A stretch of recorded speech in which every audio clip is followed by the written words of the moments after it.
अब पॉसिबल है। नमस्कार। क्या आप भी हर जगह bitcoin, crypto currency, digital wallet जैसे शब्द सुन सुन के थक चुके हैं मगर समझ नहीं पाए कि आखिर ये है क्या? डोंट वरी, मैं पलक यादव आपको बताऊंगी कि आखिर ये क्रिप्टो क्या है। जी के डिजिटल शो में हम बात करेंगे आज डिजिटल मनी की। पर सबसे पहले जानते हैं कि ये पूरी क्रिप्टो की दुनिया आखिर आई कैसे। सबसे पहले था बार्टर सिस्टम, जैसे गेहूं के बदले जूते, आम के बदले सेब या नमक के बदले चाय। मगर क्योंकि ये सिस्टम में बहुत सी दिक्कत थी, जैसे कोई आम के बदले सेब ना ले तो फिर मुद्राओं का इस्तेमाल शुरू हुआ। सोने के, चांदी के, तांबे के और भी तरीके के सिक्के इस्तेमाल होने लगे। पार्टीशन से पहले भारत में दमड़ी, टका, पाई, आना, दमन्नी, चवन्नी, अठन्नी और रुपए के सिक्के चलते थे। मगर सिक्कों के भारी वजन की वजह से उनको लेकर इधर उधर जाना बहुत मुश्किल होता था, इसलिए पेपर करेंसी यानी नोट आना शुरू हुए। अब नोटों का इतिहास तो हम जानते ही हैं। 10,000 के बड़े बड़े नोट से शुरू होकर जो वॉलेट में भी ना आए, नोट छोटे से छोटे होते गए और अब तो ज्यादातर लोग बिना पेपर करेंसी के ही चलते हैं। आज से 5-6 साल पहले किसी ने सोचा भी नहीं होगा कि सिर्फ एक QR कोड को स्कैन करके किसी को पैसे भेजे जा सकते हैं। मगर आज पेटीएम, गूगल पे, फोन पे हर दुकान नुक्कड़ पर मिल जाएगा। ऐसे ही मैं आपसे कहूं कि डिजिटल करेंसी की दुनिया दूर नहीं है तो शायद आप भी विश्वास नहीं करेंगे, मगर 2009 से ही ये पूरी दुनिया शुरू हो चुकी है। शुरुआत में लोगों को इसके बारे में उतना पता नहीं था, मगर पिछले कुछ सालों में ये बहुत पॉपुलर हो गया है और आगे ये सिर्फ बढ़ेगा ही। मगर ये डिजिटल करेंसी या क्रिप्टो करेंसी होती क्या है? डिजिटल करेंसी एक वर्चुअल करेंसी है, यानी जिसे आप इन नोटों की तरह अपनी जेब में नहीं रख सकते। ये हमारे ऑनलाइन वॉलेट में रखी जाती है, यानी बिना किसी झंझट के आप इसे कहीं से भी एक्सेस कर सकते हैं। अच्छा, इसी का दूसरा नाम कह सकते हैं क्रिप्टो करेंसी। Crypto currency. अब करेंसी का मतलब तो हम समझते हैं पैसा, मगर ये क्रिप्टो किस भला का नाम है?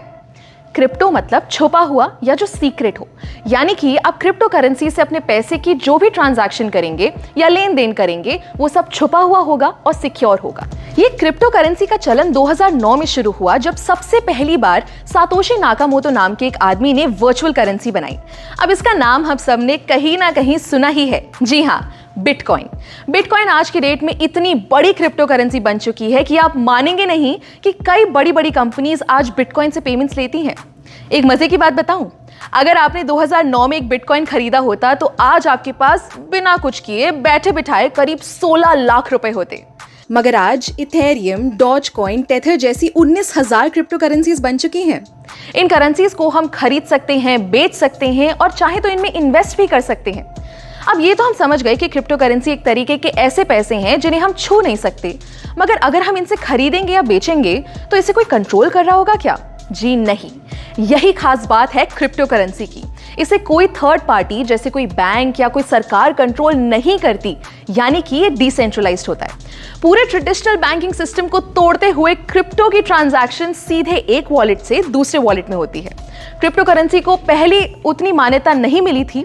भारत जैसे कई देशों में इसका इस्तेमाल बैन था, मगर धीरे धीरे बहुत से देशों में ये लीगल हो चुका है। मार्च 2020 में भी इंडिया ने क्रिप्टो करेंसी से बैन हटा दिया। यहां तक कि हमारी फाइनेंस मिनिस्टर निर्मला सीतारमण ने 2022 के बजट में डिजिटल रुपी लॉन्च करने की बात की है। जी हां, भारत की पहली डिजिटल करेंसी। RBI द्वारा लॉन्च की गई ये करेंसी रुपये के बराबर होगी और इसे फिजिकल करेंसी से एक्सचेंज किया जा सकेगा। है ना कमाल की बात? दोस्तों, क्रिप्टो की ये दुनिया जितनी बड़ी है उतनी ही इंटरेस्टिंग भी है, तो इनके बारे में हम जितना जाने उतना कम रहेगा। अगली वीडियो में हम आपको बताएंगे क्रिप्टो से जुड़े एक बहुत अहम चीज के बारे में जिसका नाम है ब्लॉकचेन। तब तक के लिए स्टे ट्यून्ड और देखते रहिए जी न्यूज़ डिजिटल। क्या आप जानते हैं कि दुनिया का एक गांव ऐसा भी है जहां पर लोग क्रिप्टो करेंसी से राशन, सब्जी खरीदते हैं, क्रिप्टो से अपने बिल भरते हैं। एबी की खबर के मुताबिक सेंट्रल अमेरिकन देश अल सल्वाडोर की संसद ने हाल ही में क्रिप्टो करेंसी को वैधानिक मुद्रा का दर्जा दे दिया है और इसके साथ ही यह देश बिटकॉइन को वैध करेंसी घोषित करने वाला दुनिया का पहला देश बन गया है। हालांकि अल सल्वाडोर में बिटकॉइन पहले से ही स्वीकार किया जाता रहा है, लेकिन इसे लेना या ना लेना वॉलंटरी है। लेकिन अब संसद की मंजूरी के बाद यहाँ के सभी बिजनेसेस को इसे स्वीकार करना ही होगा। सिर्फ उन्हें छूट दी जाएगी जिनके पास इनकी टेक्नोलॉजी नहीं है। अल सल्वाडोर की सरकार के इस फैसले के बाद सबकी निगाहें यहाँ के छोटे से गांव अल जोंटे पर हैं और यहाँ की अर्थव्यवस्था में क्रिप्टो करेंसी पिछले साल से रच बस गई है। इस गांव की मुख्य आबादी मछुआरों की है और करीब 500 परिवार इस काम से जुड़े हुए हैं। और इस गांव में बिटकॉइन का उपयोग करना इतना आसान है कि लोग राशन, सब्जी खरीदने के साथ साथ अपने बिलों का भुगतान भी क्रिप्टो करेंसी से ही करते हैं। क्रिप्टो करेंसी पर चलने वाला ये छोटा सा गांव अल सल्वाडोर की राजधानी से 50 किलोमीटर से भी कम दूरी पर है।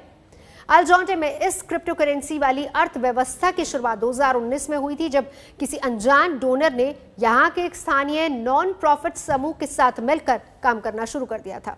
वैसे रोचक बात यह भी है कि अल सल्वाडोर की 70% आबादी के पास बैंक अकाउंट्स नहीं है।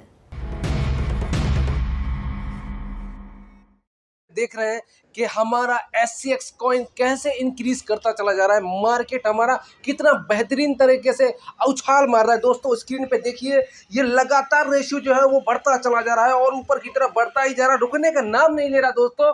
और ये देखिए, ये एक वक्त था कि जब पैसा जो थे उसका 17 पैसा था, 18 पैसा हुआ, 19 पैसा हुआ दोस्तों। और ये उछाल मारते मारते दोस्तों देखिए जिस तरीके से ऊपर जा रहा है, ये पूरा का पूरा 20 पैसा दोस्तों पहुंच गया। कांग्रेचुलेशन मैं कहता हूं कि जिन लोगों ने भी यहाँ पर अच्छी खासी निवेश किया था, जिन लोगों ने अच्छा खासा कॉइन को बाय किया था दोस्तों, उनके लिए बहुत बेहतरीन, ये एक बहुत बेहतरीन मुनाफे का काम रहा। और मैं उम्मीद करता हूं कि सभी लोग कहीं ना कहीं आज ये वीडियो देख करके और ये जानेंगे कि वाकई स्नेहा कॉइन छोटी मोटी चीज़ नहीं है। आने वाले वक्त में अगर पूरी दुनिया में कोई राज करेगा तो वो स्नेहा कॉइन का परचेज राज करेगा। तो चलिए दोस्तों, इसको बहुत बेहतरीन तरीके से प्रमोशन करते हैं और चारों तरफ फैलाते हैं। Thank you very much.